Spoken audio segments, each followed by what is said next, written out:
Depression आखिर है क्या? ये कैसे किसी के अंदर पैदा होता है और फिर वक्त के साथ साथ अपनी गिरफ्त कैसे मजबूत करता जाता है? आज हम इसी खामोश सफ़र के हर पहलू को समझने की कोशिश करेंगे, उन तमाम मवाद की रोशनी में जो हमारे पास हैं। मैं ठीक हूं, बस दिल नहीं लगता। ये जुमला ये शायद हम में से बहुत सौ ने कभी कहा हो या किसी अपने से सुना हो। ये सुनने में तो एक आम सी बात लगती है, लेकिन जानते हैं, अक्सर ये इस गहरी खामोश कैफियत का एक पर्दा होता है जो अंदर ही अंदर अपनी जड़ें फैला रही होती है। ये दरअसल बताता है कि जो जाहिर किया जा रहा है और जो अंदर महसूस हो रहा है, उसमें एक बहुत बड़ा फासला है। तो सबसे पहले एक बात बिल्कुल साफ कर लेते हैं। डिप्रेशन का मतलब सिर्फ उदास होना नहीं है, ये एक बाकायदा नफ्सियाती हालत है। एक ऐसी कंडीशन जो सिर्फ मूड पर नहीं बल्कि किसी की पूरी शख्सियत पर असर करती है। उसके सोचने का अंदाज, उसके जज्बात, उसकी जिस्मानी तवानाई और जिंदगी को देखने का उसका पूरा का पूरा नजरिया, सब कुछ आहिस्ता आहिस्ता मनफी होता चला जाता है। अच्छा, तो इस पूरे अमल को ठीक से समझने के लिए हम इसे 5 हिस्सों में देखेंगे। पहले ये जानेंगे कि ये शुरू कैसे होता है, फिर ये बढ़ता कैसे है, इसके बाद हम देखेंगे कि दिमाग की सतह पर क्या कुछ बदल रहा होता है, और आखिर में सबसे जरूरी बात कि इलाज और उम्मीद की किरण कहाँ है। तो पहला सवाल यह है कि आखिर इसकी शुरुआत होती कहाँ से।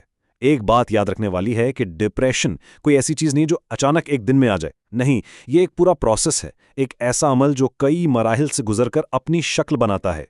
आमतौर पर इसकी बुनियाद इन 4 मराहिल पर होती है। सबसे पहले आता है एक लंबे अरसे का जहनी दबाव। फिर वो दबाव मनफी सोच को जन्म देता है। उसके बाद इंसान अपने एहसासात और जज्बात को अंदर ही दबाता चला जाता है, और आखिरकार एक वक्त आता है जब उसका अपनी ही जात से ताल्लुक कमजोर पड़ जाता है।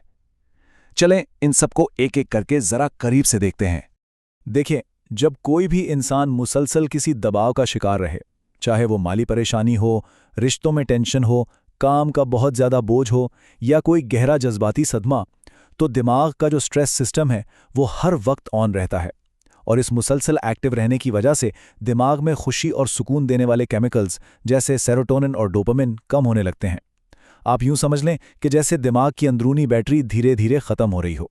और जब दिमाग की ये बैटरी कम होती है तो सोच खुद ब खुद मनफी रास्ते पर चल पड़ती है।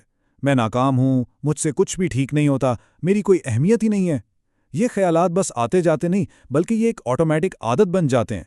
दिमाग को जैसे हर चीज में सबसे पहले बुराई नजर आती है। उसके बाद वो स्टेज आती है जहां इंसान अपने जज्बात का गला घूंटना शुरू कर देता है।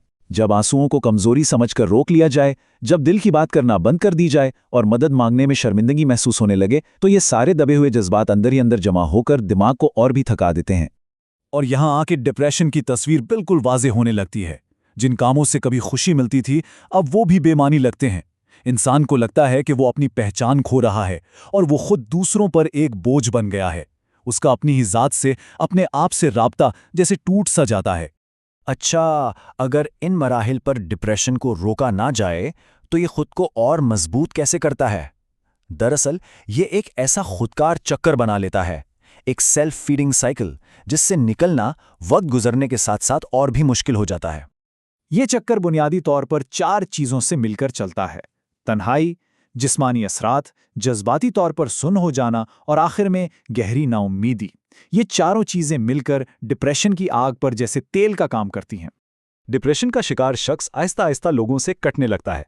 उसके पास ना तो बात करने की हिम्मत बचती है और ना ही तवानाई, और साथ में ये डर भी होता है कि कोई उसकी हालत को समझेगा नहीं। और सितम ज़रीफ़ी देखें, यही तन्हाई डिप्रेशन की सबसे बड़ी खुराक बन जाती है, जो उसे पहले से भी ज़्यादा ताकतवर बना देती है। इस मरहले पर डिप्रेशन सिर्फ दिमाग तक नहीं रहता, ये जिस्म पर भी अपना असर दिखाने लगता है। नींद का बार बार टूटना या बिल्कुल ना आना, भूख का अचानक बहुत बढ़ जाना या बिल्कुल खत्म हो जाना, हर वक्त जिस्म का थका थका रहना और जिसमें ऐसे दर्द होना जिनकी कोई मेडिकल वजह ना मिले, ये सब इस बात का सबूत है कि जहन और जिस्म एक दूसरे से जुड़े हुए हैं।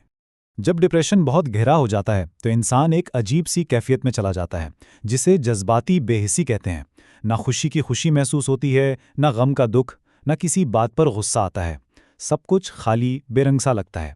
ये वो मुकाम है जहाँ इंसान कहता है, मुझे कुछ भी महसूस ही नहीं होता, और ये अक्सर सबसे तकलीफदेह मरहला होता है। और ये डिप्रेशन का सबसे खतरनाक पहलू है।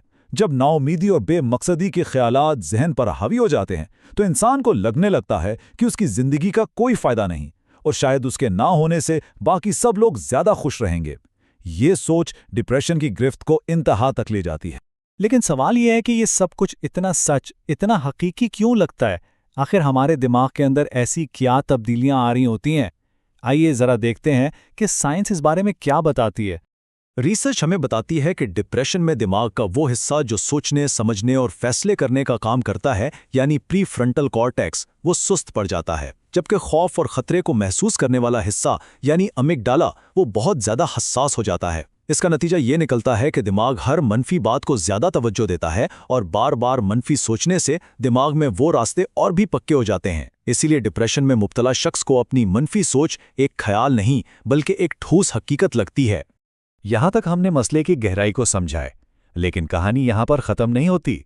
अब हम इसके हल और उम्मीद की तरफ बढ़ते हैं, क्योंकि इस कहानी को बदला जा सकता है और आगे बढ़ने के रास्ते बिल्कुल मौजूद हैं। सबसे पहले तो हमें इन गलतफहमियों को जड़ से उखाड़ना होगा जो हमारे मुआशरे में डिप्रेशन के बारे में फैली हुई हैं। ये कोई कमज़ोरी नहीं है, ये किरदार की कोई खामी नहीं है और ना ही इसका ईमान की कमी बेशी से कोई ताल्लुक है।